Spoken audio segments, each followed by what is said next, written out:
नमस्कार दोस्तों, Byju's exam prep IAS Hindi में आप सभी का स्वागत है।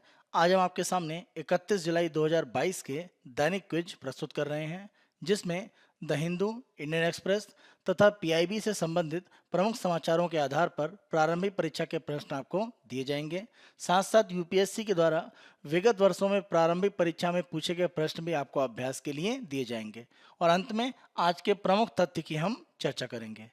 आज के पहले प्रश्न को हम देखते हैं। शहीद ऊधम सिंह के संबंध में निम्नलिखित कथनों पर विचार कीजिए। पहला, वह गदर पार्टी का हिस्सा थे। ध्यान रखें, शहीद ऊधम सिंह के द्वारा 1924 में गदर पार्टी के माध्यम से अपनी क्रांतिकारी गतिविधियों को आगे बढ़ाया गया था। पहला कथन सत्य है। दूसरा, उन्होंने लाला लाजपत राय की हत्या का बदला लेने के लिए माइकल ओडायर की हत्या कर दी। 1940 में उनके द्वारा माइकल ओडायर की लंदन में हत्या की गई थी, लेकिन उसका कारण ये था कि माइकल ओडायर लेफ्टिनेंट गवर्नर थे पंजाब के 1919 में, जब पंजाब में ब्रिटिश सरकार के द्वारा जलियांवाला बाग नरसंहार किया गया था। तो यहाँ पर लाला लाजपत राय की हत्या का बदला लेना प्रमुख कारण नहीं था। इस आधार पर दूसरा कथन असत्य है, केवल पहला सत्य है। इसीलिए हमारा उत्तर हो जाता है ए, केवल एक सत्य है। यह प्रश्न हमने आपसे इसलिए पूछा है क्योंकि 31 जुलाई शहीद ऊधम सिंह की पुण्यतिथि है। आज का दूसरा प्रश्न हम देखते हैं और यह हाथी रिजर्व और उनसे संबंधित राज्य के जो मिलान है उनको एक तरह से बताना है। यानी एक तरफ आपको हाथी रिजर्व और दूसरी तरफ राज्य दिए गए हैं, उनका मिलान सही रूप में आपको बताना है कि कौन कौन से युग्म यहाँ पर सही है। सोनितपुर हाथी रिजर्व की बात करें तो यह असम में स्थित है और ध्यान रखें प्रमुख रूप से यह केमांग सोनितपुर लैंडस्केप का भाग है जो अरुणाचल प्रदेश और असम राज्य में विस्तारित है। इतंकी हाथी रिजर्व यह नागालैंड में स्थित है और प्रमुख रूप से यह काजीरंगा कार्बी आंगलोंग इतंकी लैंडस्केप का भाग है जो प्रमुख रूप से असम नागालैंड में विस्तारित है। अगर हम अनाईमुडी हाथी रिजर्व की बात करें तो प्रमुख रूप से आप ध्यान रखें कि यह एक तरह से स्थित है केरल राज्य में, न कि तमिलनाडु में। और अनाईमुडी हाथी रिजर्व अन्नामलाई नेलियामपैथी जो लैंडस्केप का भाग है उसका एक तरह से हिस्सा है जो तमिलनाडु और केरल राज्य में विस्तारित है। श्री विल्लीपुथुर हाथी रिजर्व की अगर हम बात करें तो यह तमिलनाडु में स्थित है, न कि आंध्र प्रदेश में। और आप ध्यान रखें कि श्री विल्लीपुथुर हाथी रिजर्व प्रमुख रूप से पेरियार अगस्तमलाई लैंडस्केप का भाग है जो केरल तमिलनाडु राज्य में विस्तारित है। इस रूप में अगर हम देखें तो पहले दो मिलान हमारे सही है, यानी पहले दो युग्म सत्य हैं और अंतिम दो असत्य हैं। इस रूप में हमारा उत्तर है बी, केवल दो युग्म सत्य हैं। यह प्रश्न हमने आपसे इसलिए पूछा है क्योंकि पर्यावरण मंत्रालय के द्वारा प्रमुख रूप से उन 15 राज्यों से एक तरह से पुनः रिपोर्ट मांगी गई है जहां पर हाथी रिजर्व एक तरह से स्थित है। वर्तमान में भारत में ये जो 15 एलिफेंट रेंज स्टेट है, यहाँ पर हाथियों का प्रमुख रूप से आवास पाया जाता है और इन्हीं में भारत के 30 हाथी रिजर्व स्थित हैं। अगला प्रश्न हम देखते हैं। संथाल विद्रोह 1855 से 56 के संबंध में निम्नलिखित कथनों में से कौन सा या कौन से सही हैं? यह हैं। यहाँ पर अगर हम संथाल विद्रोह की बात करें तो इसके संदर्भ में जो आलेख है उसकी हम चर्चा कर लेते हैं। जब हम संथाल विद्रोह की बात करते हैं तो जून 1855 में प्रमुख रूप से यह प्रारंभ हुआ और दो व्यक्ति अगर हम बात करें सिद्धू और कान्हू, यानी सिद्धू मुर्मू और कान्हू मुर्मू, इसके प्रमुख रूप से नेतृत्वकर्ता माने जाते हैं। इन दोनों नेताओं में अगर हम देखें तो सिद्धू मुर्मू को अगस्त 1855 में और फरवरी 1856 में कान्हू मुर्मू को फांसी दी गई थी और उसके साथ ये आंदोलन प्रमुख रूप से समाप्त हुआ। इस आंदोलन का प्रमुख रूप से उद्देश्य यही था कि संथाल लोगों का जो क्षेत्र था वहाँ पर उनसे ब्रिटिश सरकार के द्वारा जबरन एक तरह से खेती या अन्य प्रकार से वहाँ पर मजदूरी कराने का कार्य किया जाता था, जिसका प्रमुख रूप से संथाल लोगों ने विरोध किया। ब्रिटिश सरकार के द्वारा प्रमुख रूप से 1832 में अगर हम देखें तो संथाल लोगों को अलग अलग क्षेत्रों से लाकर बसाया गया और यह क्षेत्र एक तरह से दामिने कोह कहलाया। तो अगर हम दामिने कोह की बात करें तो यह संथालों का एक तरह से क्षेत्र था और यहीं पर अपने अधिकारों को लेकर ब्रिटिश सरकार के खिलाफ इनका जो आंदोलन है वो सिद्धू और कान्हू के नेतृत्व में प्रारंभ हुआ। इस आधार पर अगर हम अपने अलग अलग विकल्पों को देखें तो पहला विकल्प, विद्रोह का नेतृत्व मुर्मू भाइयों सिद्धू और कान्हू ने किया था, पहला कथन सत्य है। दूसरा, विद्रोह को उल गुलान के नाम से जाना जाता है। ध्यान रखें, इस विद्रोह को प्रमुख रूप से हल के नाम से एक तरह से जाना जाता है, ना कि उल गुलान के नाम से। तो यह जो महान विद्रोह संथाल का था इसे एक तरह से हल के नाम से जाना जाता है, ना कि उल गुलान। इस आधार पर दूसरा कथन असत्य है। तीसरा, अंग्रेजों ने संथालों को शांत करने के लिए विद्रोह के बाद संथाल बसे हुए क्षेत्रों में दामिने कोह जिला बनाया। ध्यान रखें ये जो गठन है दामिनेको का, यह संथाल विद्रोह के पहले 1832 में हो चुका था। तो इस रूप में तीसरा कथन भी असत्य है, केवल पहला कथन सत्य है, इसीलिए हमारा उत्तर है ए, केवल एक सत्य है। आज के अगले प्रश्न को हम देखते हैं। फ्लोटिंग सोलर प्लांट के संबंध में निम्नलिखित कथनों पर विचार कीजिए। पहला कथन हम देखते हैं, तेलंगाना में Ramagundam floating solar plant Bharat में इस तरह का सबसे बड़ा ऑपरेटिंग प्लांट है और दुनिया में सबसे बड़ा भी है। आप ध्यान रखें, भारत में 100 मेगावाट का यह जो प्लांट है रामागुंडम, प्रमुख रूप से तेलंगाना में स्थित है। तो यह भारत में फ्लोटिंग सोलर प्लांट के रूप में सबसे बड़ा है। लेकिन अगर हम विश्व की बात करें तो यह सबसे बड़ा नहीं है, क्योंकि विश्व में सबसे बड़ा फ्लोटिंग जो सोलर प्लांट है वो चीन में स्थित है। यानी चीन का जो पूर्वी राज्य शेंडोंग, वहां पर देझाओं में प्रमुख रूप से यह संयंत्र एक तरह से स्थापित किया गया है और यहाँ पर जो एक तरह से उत्पादन क्षमता है वो 320 मेगावाट है। दूसरा, सौर मॉड्यूल के नीचे का जल निकाय उनके परिवेश के तापमान को बनाए रखने में सहायता करता है, जिससे उनकी दक्षता और उत्पादन में सुधार होता है। पानी के ऊपर आप देखें, सोलर पैनल लगाने से उसमें जो हीटिंग होती है वह एक तरह से पानी के माध्यम से नियंत्रित रहती है। तो यह लाभ एक तरह से जो फ्लोटिंग सोलर प्लांट होते हैं वहां पर होता है। इस आधार पर दूसरा कथन सत्य है, पहला गलत है, केवल दूसरा सत्य है, इसीलिए हमारा उत्तर है बी, केवल 2 सत्य है। यह प्रश्न हमने आपसे इसलिए पूछा है क्योंकि वर्चुअल रूप में प्रधानमंत्री के द्वारा ऊर्जा क्षेत्र में नई योजना रिवैम्प्ड डिस्ट्रीब्यूशन सेक्टर स्कीम को प्रारंभ किया गया है। साथ साथ उज्ज्वल भारत उज्ज्वल भविष्य पावर @2047 कार्यक्रम भी प्रारंभ किया गया है। इसी के साथ साथ तेलंगाना में रामागुंडम एनटीपीसी की जो परियोजना है वहां पर जो जल राशि है उसी में 100 मेगावाट का एक फ्लोटिंग सोलर प्लांट लगाया गया है। इसका उद्घाटन भी प्रधानमंत्री जी के द्वारा किया गया है। साथ साथ भारत में दूसरा सबसे बड़ा फ्लोटिंग सोलर प्लांट जो केरल में कायमकुलम एनटीपीसी की जो परियोजना है उसके जल संयंत्र में प्रमुख रूप से स्थापित किया गया है। इस आधार पर अगर हम देखें तो रामागुंडम भारत में सबसे बड़ा फ्लोटिंग सोलर पावर प्लांट हो गया है और दूसरे स्थान पर अगर हम देखें तो केरल का कायमकुलम हो जाता है, क्योंकि रामागुंडम में 100 मेगावाट की क्षमता है, जबकि कायमकुलम में अगर हम देखें तो 92 मेगावाट की क्षमता है। दैनिक क्विज के दूसरे भाग में हम यूपीएससी के द्वारा विगत वर्षों में प्रारंभिक परीक्षा के जो प्रश्न है वो आपको अभ्यास के लिए देते हैं। आज हमने 2019 में प्रारंभिक परीक्षा का प्रश्न आपको अभ्यास के लिए दिया है। प्रश्न को देखते हैं। सेवा क्षेत्र दृष्टिकोण को किसके दायरे में लागू किया गया था? इसे हम सर्विस एरिया अप्रोच कहते हैं और प्रमुख रूप से अगर हम देखें तो अग्रणी बैंक योजना यानी लीड बैंक जो स्कीम थी उसको प्रमुख रूप से इस आधार पर आगे बढ़ाया गया।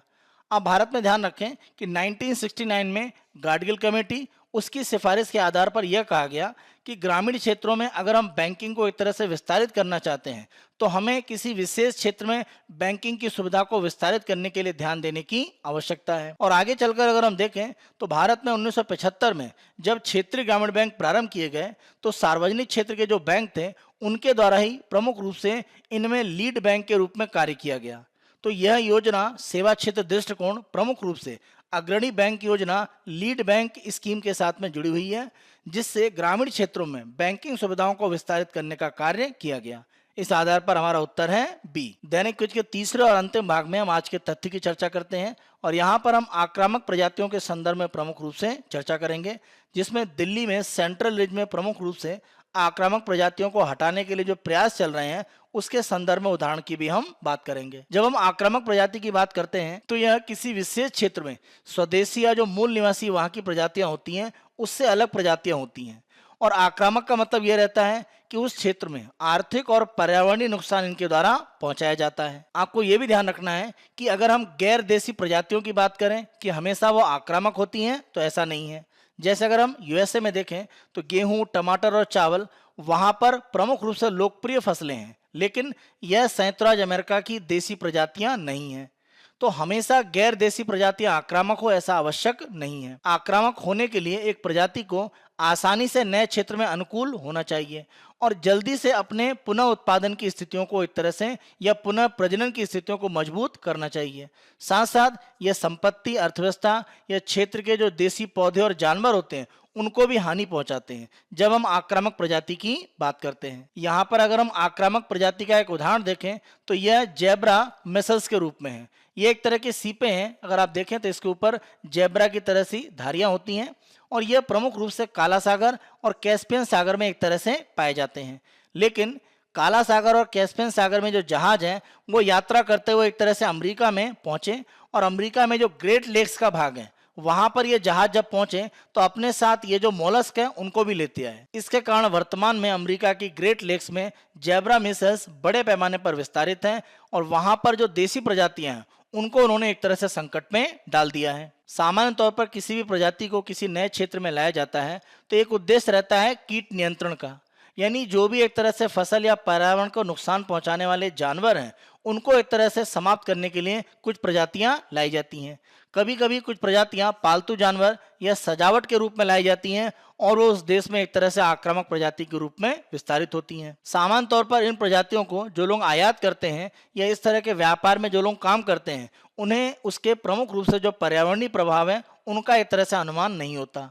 कभी कभी वैज्ञानिक भी इसका सामान्य अनुमान नहीं लगा पाते हैं। जैसे एक और उदाहरण अगर हम देखें तो 1949 में केवल 5 बिल्लियों को दक्षिणी हिंद महासागर में यानी दक्षिण अफ्रीका के साथ में लगता हुआ एक द्वीप है मैरियन द्वीप, वहां पर लाया गया और उद्देश्य ये था कि इस द्वीप पर चूहों को एक तरह से नियंत्रित किया जाए।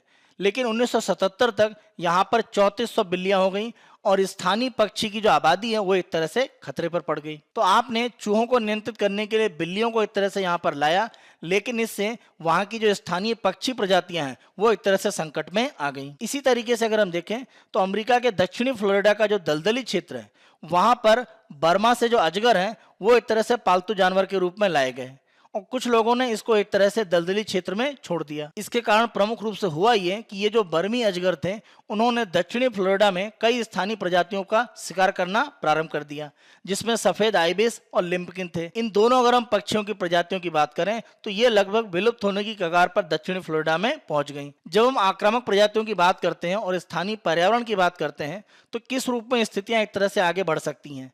जब भी हम आक्रामक प्रजातियों की बात करते हैं तो ये भोजन के लिए देसी प्रजातियों को एक तरह से पीछे छोड़कर आगे बढ़ती हैं।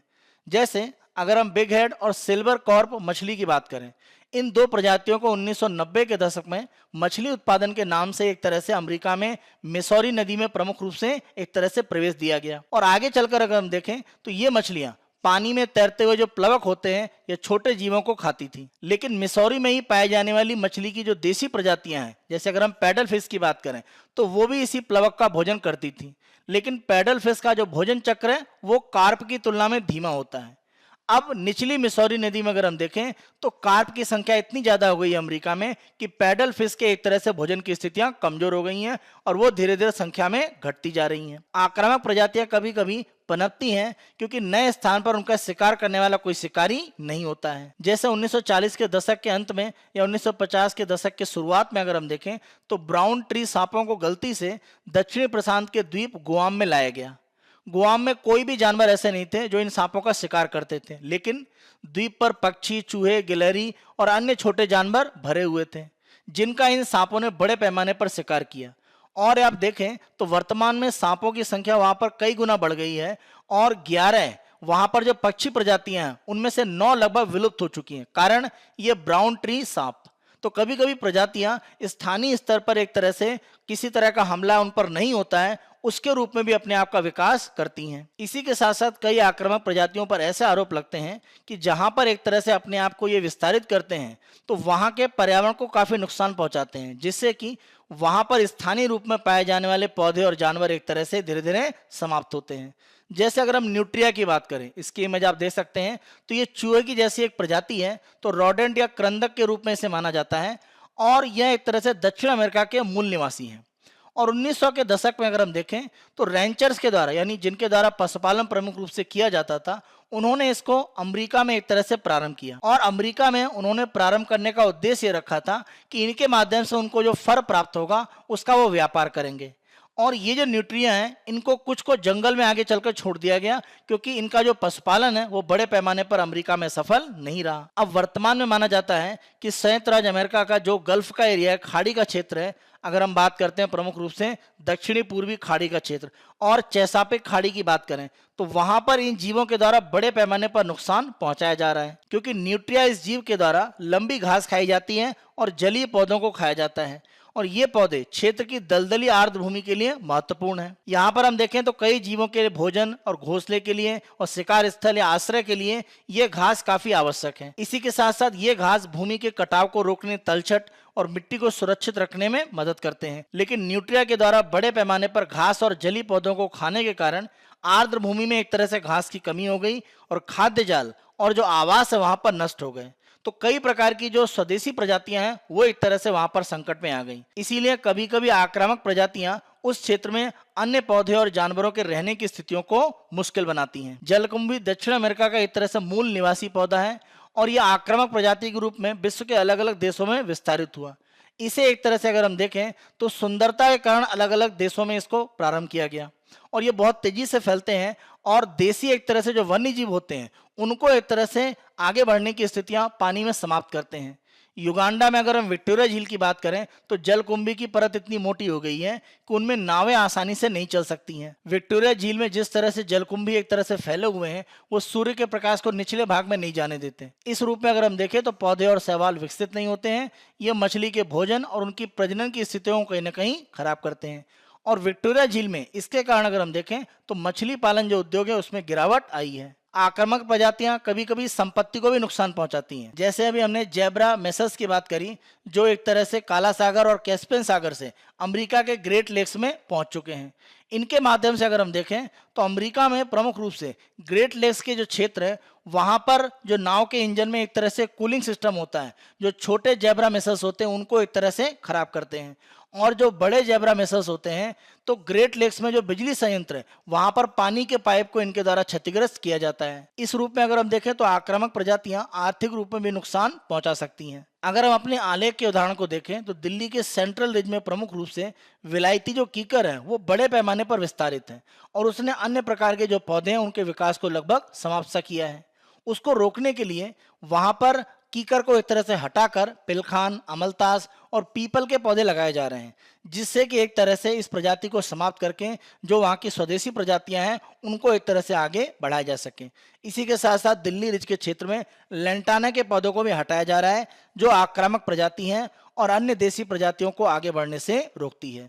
तो यह प्रमुख रूप से प्रक्रिया है जिसके माध्यम से आक्रामक प्रजातियों को समाप्त किया जा सकता है। साथ साथ इसी के साथ साथ आक्रामक प्रजातियां गलती से किसी भी तरह के आयात के माध्यम से, जहाजों के माध्यम से ना पहुंच पाए, इसका भी प्रमुख रूप से ध्यान रखने की आवश्यकता है। तभी हम आक्रामक प्रजातियों से पर्यावरण और अर्थव्यवस्था को जो हानि होती है उसको रोक सकते हैं। यह हमारा 31 जुलाई 2022 का दैनिक क्विज है। आने वाले दिनों में अन्य दिनों के दैनिक क्विज हम आपको इसी तरह से प्रस्तुत करते रहेंगे। Byju's exam prep IAS Hindi को आप बहुत अधिक पसंद कर रहे हैं। अधिक से अधिक संख्या में लाइक, शेयर और सब्सक्राइब करना ना भूलें। धन्यवाद।